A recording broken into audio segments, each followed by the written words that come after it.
The Toronto Blue Jays couldn't stop the red-hot Royals in Game 1, and we all thought, hey, one game, not a big deal. But now Shane Bieber goes down with injury.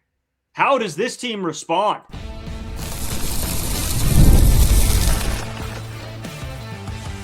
You are Locked On Blue Jays, your daily Toronto Blue Jays podcast. Part of the Locked On Podcast Network, your team every day. Welcome back to Locked On Blue Jays. We're part of the Locked On Podcast Network. Now, the #1 sports podcast network, your team every day. As always, I'm Braden Owasco. He's Carter First. You can find us on Twitter, Braden5Owasco. Carter First, too, as well on our main channel, our main Twitter account at Locked On Jays. You can also hit the subscribe button on our main channel on YouTube and leave us your thoughts, feelings, and comments down below. This one, I'm sure, is going to get a lot of them. Just a tough one. I mean, the Toronto Blue Jays really just didn't have it again with runners in scoring position. It just felt like they had a ton of opportunities, but at every turn, this team was not able to do the big-time damage. We'll talk about Max Scherzer. We'll obviously get into the Shane Bieber injury update and a few other injury updates as we continue on through the show. Obviously, 2 more games remaining for the Toronto Blue Jays against the Royals. How did they respond and bounce back? But Carter, I mean, thoughts and feelings on this one. This was a tough watch, it felt like. Yeah, it felt like the Ernie Clement at-bat where he got hit in the nuts a little bit in this one. The way it ended, the problem that's persisted the entire season long. You go 1 for 11 with runners in scoring position. It's the most frustrating way to lose baseball games of all time. You have the opportunities, you're in the spots where you just need one more hit, a couple more times, and you can add some runs. You can maybe have a chance to win this ball game, get out on top. I don't think Seth Lugo was particularly good in this game, and that's why there's a ton of runners on base. Unfortunately, once again, the Blue Jays just unable to get that hit with runners in scoring position. 1 for 11. Heard that story a bunch of times, and that came in the 9th inning, which I guess we'll have to talk about off the top here. Off the Nathen Lukes, what was almost a double, but obviously was not a double because he gets thrown out at second base.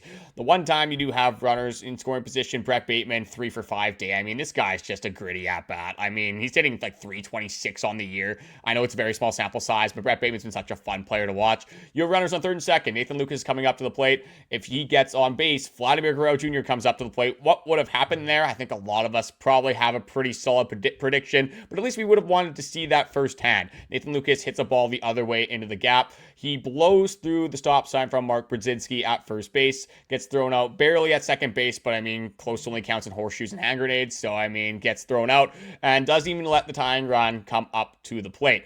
That's just the way the Toronto Blue Jays have been losing, and not in that way particularly. It's ways that you wouldn't necessarily have a chance to predict. Like, so many different losses this year. I always talk about Tyler Heineman throwing the ball into the outfield, Jeff Hoffman, the pick at third base that he launches in the outfield, runner scoring from second on a pass ball. Like, just so many different ways that just you wouldn't even fathom the Toronto Blue Jays could lose a baseball game. And once again, finding another way to kind of check one other thing off the bingo card, losing because Nathen Lukes decided to try to extend a single into a double for a run that didn't even matter. Pretty unfortunate, very frustrating game. And like I said, what summed it up for me was the Ernie Clement at-bat, where unfortunately got hit in the jewels. Yeah, and it sucks for him. Don't get me wrong. That's going to sting for a while. He's going to be feeling that all night. He might be hurtled over a toilet at some point. That's how I'd be feeling. And that's how I'm feeling right now as well, Carter. Hurtled over a toilet. But that play is frustrating to me on a few levels. The Nathen Lukes play, I should say. Number one, we have been banging the drum of when this team wins, they are doing it. They are playing the right way. They are not making errors in the infield. They are being smart on the base pass. They are taking good pitches. They are leaving bad pitches. And to see it end on a guy that we have praised all season long for being a great defender, a great base runner, a smart base runner, and for it to end like that. Now, this is my other problem, Carter. I've seen a lot of people on Twitter that have spent the last few months bashing Vladimir Guerrero Jr. Like I have. Hand to God, I've been bashing Vladimir Guerrero Jr. as well. Saying, well, you got to give Vladdy the opportunity there. These are the same people that will say Vladimir Guerrero Jr. shouldn't even be in this lineup. They should trade him away. But then in that situation, who are you looking at that you want to put the bat in their hands? Vladimir Guerrero Jr. So it's frustrating for me on 2 aspects. For one, I'm one of those people. I can't take anything away. I'm one of those people that said Vladdy's been terrible. And like you said in the beginning, we probably would have known what was going to happen in that at bat. In the same breath, he is your superstar. He is the $500 million man. You would have liked to see him be given that opportunity. Because otherwise, it's not even that Nathen Lukes gets tossed out and then Vladdy comes up with 2 outs and bases empty. It's the game's over. And so I've got mixed emotions, I guess, because I feel like I'm calling myself out for exactly the same reason I'm calling everybody else out right now. And I don't know where to go with a game like this, because I really do think that doesn't just come down to that one play to end the game. It comes down to the Ernie Clement at bat. It comes down to Jesus Sanchez striking out a few times. It comes down to this guy and that guy. Myles Straw had an opportunity to drive in a run early in the game with a fly ball, and it didn't go his way. He struck out as well. So this loss isn't blamed on just Nathen Lukes. It may be the guy that we focus on of, hey, what a stupid decision. But it's not just him. It's not just Max Scherzer's outing. It's not just this or that. And I hate to say it, when the Blue Jays lose, it feels like that's the sentiment that we have, is that we could blame a lot more people than just one person. Yeah, it'd be pretty easy to blame Nathen Lukes, but like in the grand scheme of things, you're 1 for 11 in the scoring position. You look at Ernie Clement, Kazuma Okamoto in the 8th inning where you have 2 at-bats with runners on 3rd and 2nd. Like, you shouldn't be down 4 runs in the 9th inning. That's a very hard mountain to climb. Going back to the 4th inning, Brandon Valenzuela grounds into a double play with runners on 1st and 2nd. Like, we could go down the list. I don't really want to do that because you guys probably watched the game as well. You've seen this time and time again. And it's just one of those things, as you said, you got to give him a chance. You got to at least let Vladimir Guerrero Jr. come up with the winning run, I guess the tying run, at the plate. That's the issue that I have with the Nathen Lukes trying to take that extra base. That it'd be different if it was a 5-4 ball game and Nathen Lukes trying to get in scoring position with those 2 outs. Even then, I don't love it necessarily. I think you have to trust your first base coach. Didn't really look like he saw the hand given up by Budzinski. The play's kind of right in front of you when you hit it into left field. Nathen Lukes clearly thinking that he could get there. Was a very close to play, but again, doesn't matter how close you are if you don't get to the base before they make the tag. So, like you said, you're not going to blame Nathen Lukes for this game, as it would be very easy to, but you can look at multiple different things. You can look at Max Scherzer in the 1st inning, only giving up 1 run, which I think you'll take as a win, but the bullpen giving up some runs later on in the game. The biggest thing is the offense, obviously. You go into the 9th inning with only 1 run scored. Going to be very tough to win baseball games like that. And the only hit that drove in runners was Nathen Lukes in the 9th inning with 2 outs. Like, you waited until the 9th inning to try to do some damage.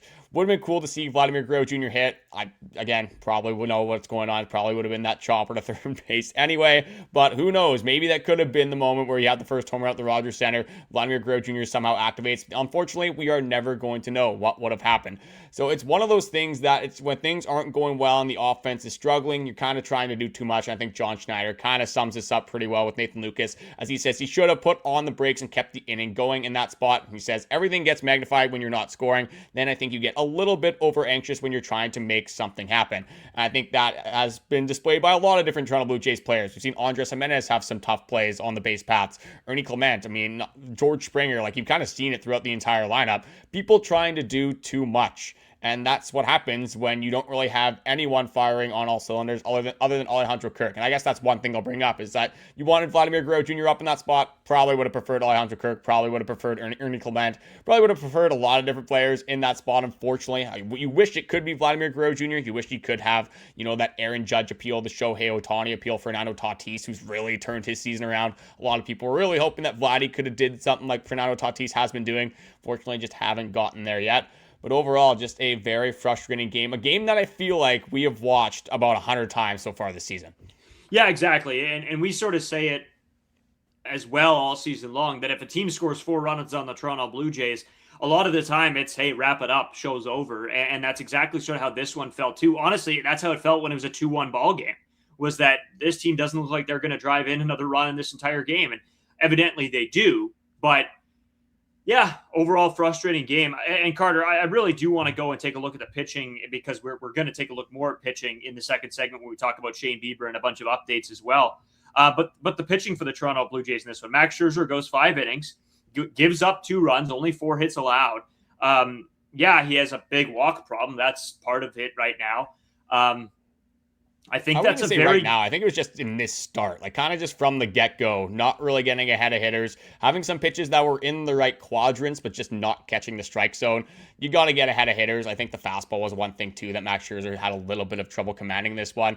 Like I said earlier on, to get out of that first inning with the bases loaded, none out, with only one run, I think that was a massive win for Max Scherzer, and his ability to kind of battle through this start with the Royals lineup that has been firing on all cylinders over, especially in the last 9 games, it really since the All-Star break.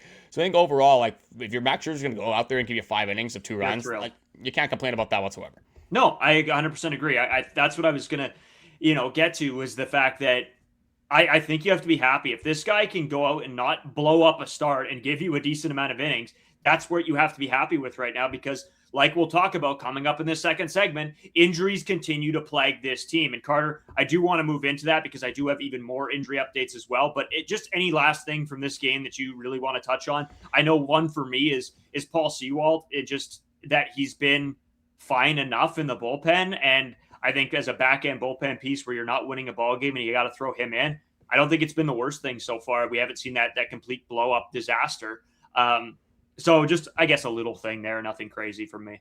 Yeah, I'll kind of extend that, and then I have one other thing as well. Paul Sewald's been a very good pitcher in Major League Baseball for a very long time. Even this season, I believe, going to the Toronto Blue Jays, he was 24 for 27 in save opportunities. Again, there was a lot of other issues going on. There were some hard contact issues. There was obviously the ERA just giving up a massive amount of runs. That's not exactly something that you want to see. But a guy that I think can still do it effectively with the fastball, with the sweeper, a guy that Pete Walker getting those pitching coaches getting their hands on Paul Sewald, which he's talked about a lot with different pitchers within the Toronto Blue Jays system, whether it goes back to last year, whether it goes back even 5 years ago. I always bring up Robbie Ray as a very good example. This was a project that I really liked the Blue Jays taking a shot on, especially with their bullpen. It has been very good this season, but with the overusage of the bullpen, Paul Sewald not having to be that higher leverage guy with the Toronto Blue Jays, you can throw him out in the 6th inning, you can throw him out in the 5th inning, you can throw him into a situation where maybe there's a runner on first base, and you can throw him. He's very versatile is kind of the point that I'm getting at here. So Paul Sewald, I really like that shot at the time, and so far, his Blue Jays tenure, which has been very short up to this point, has impressed me. I'm not going to say it's been the greatest thing of all time, but there's I think a lot to like with Paul Sewald and the arsenal that he does bring. The last thing I wanted to bring up is kind of another thing that has been the issue with the Blue Jays, not as much recently, but Vladimir Guerrero Jr. on the bunt up the first base line, tries to make a throw to Ernie Clement, and the Blue Jays give up a few runs because rushes that play a little bit. The ball kind of tails on the arm side. Vladdy always throws from that arm slot, so I'm not going to say like he should stop doing that. Like, this is a play that he makes probably 9 times out of 10. Unfortunately, just the way things have been going, they give the Kansas City Royals a freebie there, and that ends up hurting them in the end. Yeah, it seemed like the play that turned the tables in this game, that sort of put a nail in the coffin, and I hate to say that, but while you're watching a game, you can feel the energy drain, and they did the shot of the crowd at that point right after that play, and you could see everybody's got their hands in their head, or their head in their hands, and yeah, I think everybody sort of felt the same way. So that play sucked. Vladdy's defense has been phenomenal this season, so I'm not necessarily going to harp on him for this one specifically, even though it was terrible. I think overall, I'm very pleased with the way that Vladdy's been able to play defense, but you got to get the bat going. You got to figure out those plays. You can't make that play while also being terrible in the batter's box, because then everything gets amplified even more. Yeah, that curveball, what was it, the 7th inning? That's literally right down the middle. I almost thought that he had it with his reaction. I mean, the ball's not even like halfway to the wall, unfortunately. But Vladimir Guerrero Jr., when he is firing, even when he's half decent, like he is at least lining that ball 110 miles off the bat into the left field corner. Unfortunately, it's just a lazy fly ball on that at-bat, and one of multiple at-bats in this game that has really summed up the Toronto Blue Jays offense this season. Yeah, Carter, a lot of injury updates to come. We'll take a quick pause. We'll be right back with you. And, of course, we'll tee up the final 2 games of this series right after this.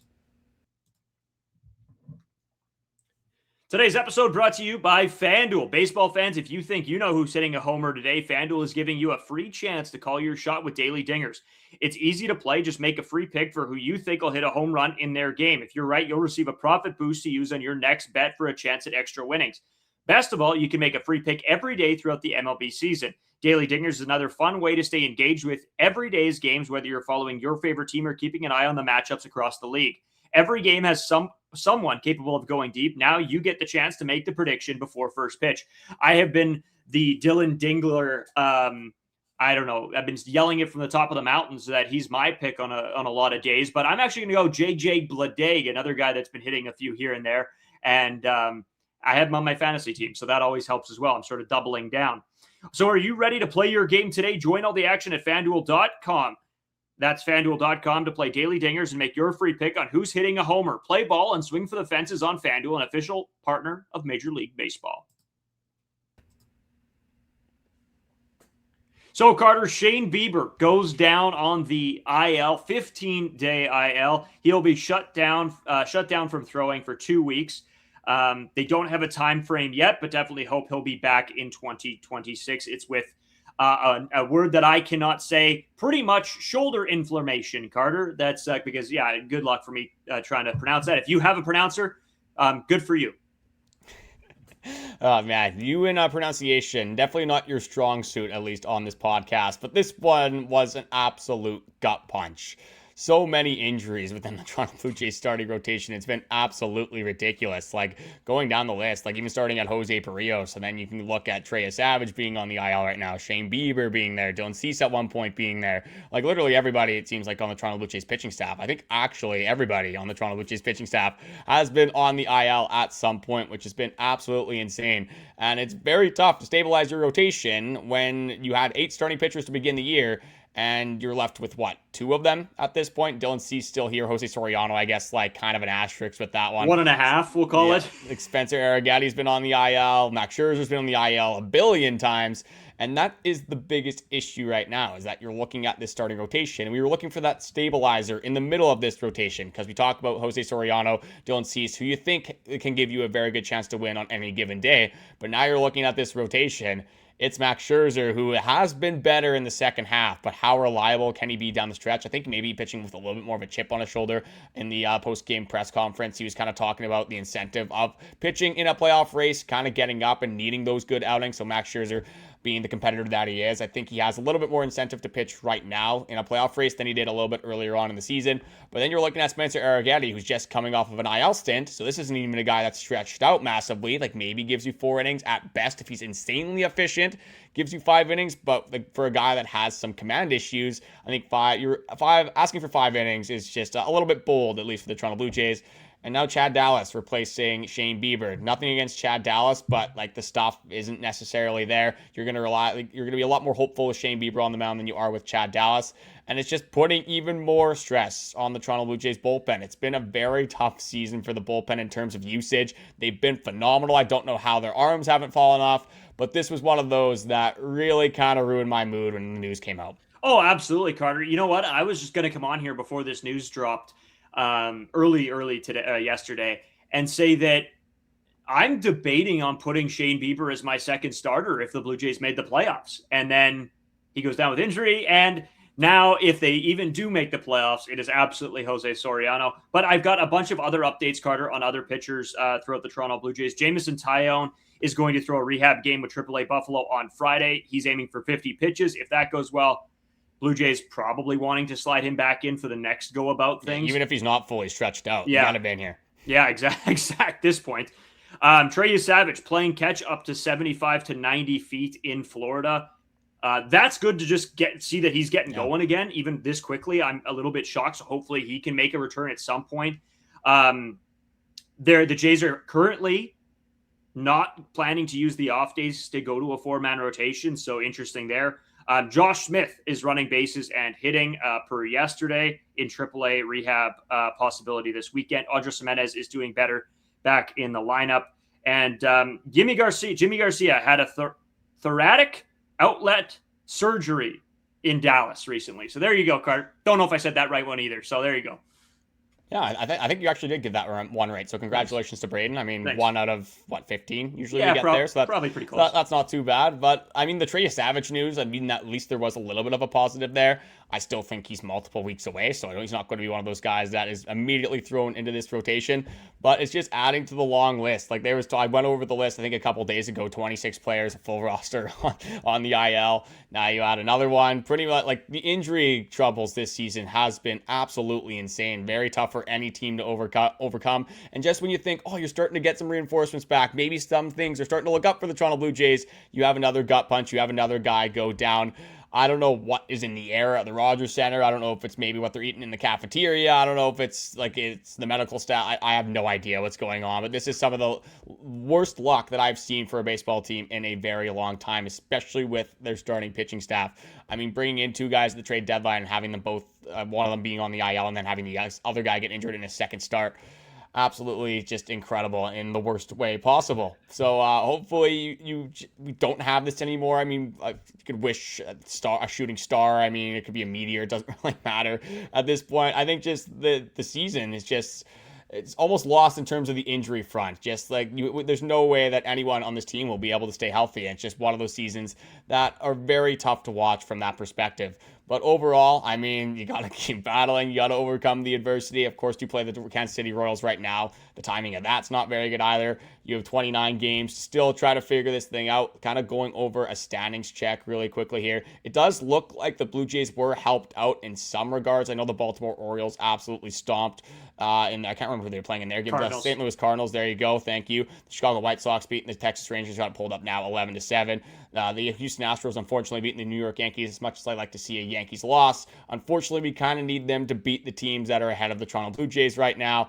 The Detroit Tigers, which I'm not that scared of at this point, but they do beat the Tampa Bay Rays 4-1. The Athletics beat are up on the Twins in the middle of 7th. You guys will obviously know the score of that when this podcast does get released, but it's 4-2 there. And then the Guardians starting to battle back on the Angels. Hopefully the Angels can pull this one out, but I mean, this would be a tough one for the Toronto Blue Jays to lose another game here with the Cleveland Guardians. That is 5-4 in top of the 5, or in top of the 5th. And then the Mariners up 2-1 in the bottom of the 7th against the Philadelphia Phillies. So, I mean, it was looking okay when I checked. I let that off saying, oh, the Blue Jays might get helped out a little bit. Now that I'm looking at it again, things don't look as good for the Toronto Blue Jays, unfortunately. You got to control what you can control. You got to win the games in front of you.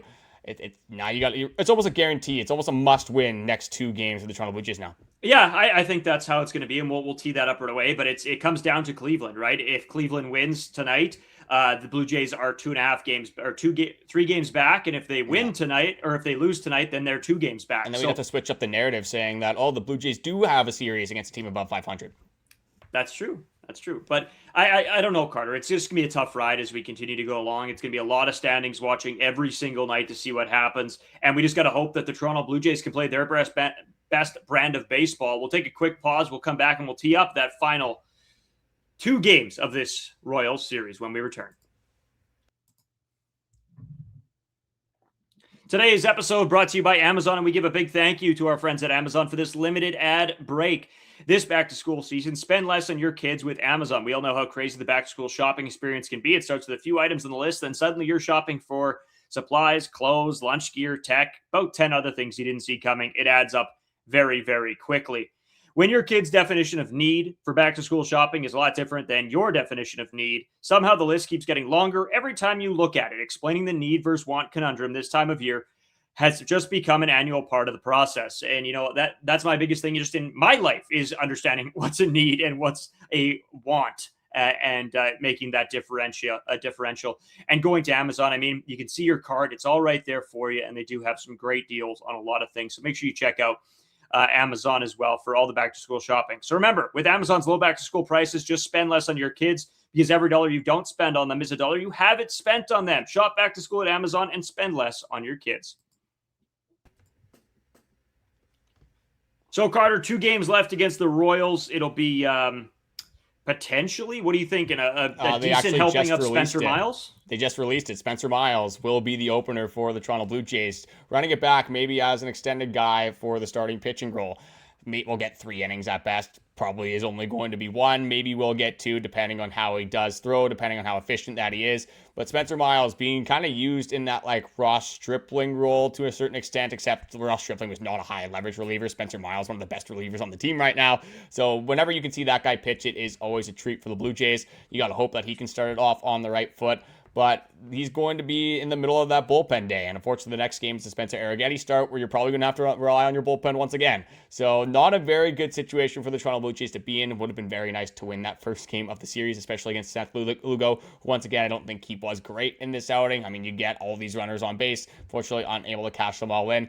You got to move forward. You got to hope that you can change the narrative. The last couple of games, especially starting from the Yankee series, has kind of felt like we've gone back a little bit. Take 3 steps forward, take 5 steps back, leaving all the runners in scoring position. They got to change that narrative very quickly. You can't keep dropping games. You can't keep dropping series. You got to change the narrative. You got to change the momentum, and you got to get back in the win column.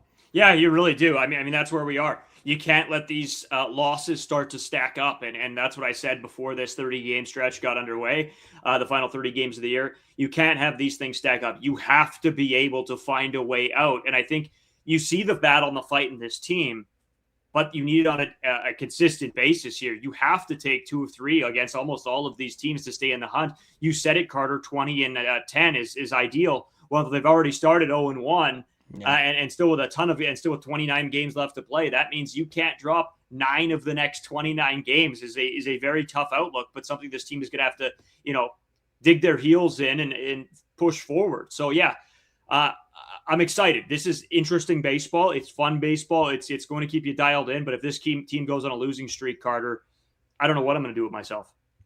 Yeah, it'd be very unfortunate to have the season kind of end like that. We got to hope for better things. Again, the season is not over. The trek has gotten a little bit tougher, obviously. With every loss, it is going to get tougher. And you can't put yourself in a position where you go on that losing streak, even if it's 4 games. But then at that point, you have to go 20-6. That is almost an impossible mountain to climb. Like, you can't expect the Toronto Blue Jays to win every single game. It's baseball. Things are going to go wrong. Everything can change with one pitch. It could be the grip on a pitch. It could be the wind. I mean, it could be, for Shane Bieber, the sweat on his hands. Like, again, there's some random excuse. It could be a fingernail in baseball. So it's the craziest thing with baseball. Such little things can mean such drastic results for the Toronto Blue Jays, whether that is for the better or for the worse. Fortunately, the last 4 games have been for the worse, but you got to turn it around right now. You have no time anymore. You have not given yourself any leeway whatsoever to battle back into the standings. It's got to happen right now. And hopefully Spencer Miles can kind of lead the charge, but I'm not as worried about the bullpen day. They have had some success about the bullpen day. It's going to come down to the exact same people that we've been talking about all season long. It's going to be, what can Vladdy do? What can George Springer do? What can Ernie Clement do? What can all of these guys that are going to be playing in the rest of these 29 games, what can they do offensively? Can they finally start hitting consistently with runners in scoring position? We got a little taste of that against the Rays, a little taste of that against the Red Sox, all those series where you're playing all those playoff teams, you're playing some at least better baseball than you were right now. Again, the offense wasn't necessarily great there, but then you played the Tampa Bay Rays and you thought maybe they were turning the corner. Hopefully you can get back to that Tampa Bay Rays series, pretend like you're at the Trop, not hit prehistorically, but I mean at least in that last series in the Trop, and actually hit some baseballs into oblivion. Carter, it's going to be a very interesting few next few weeks here.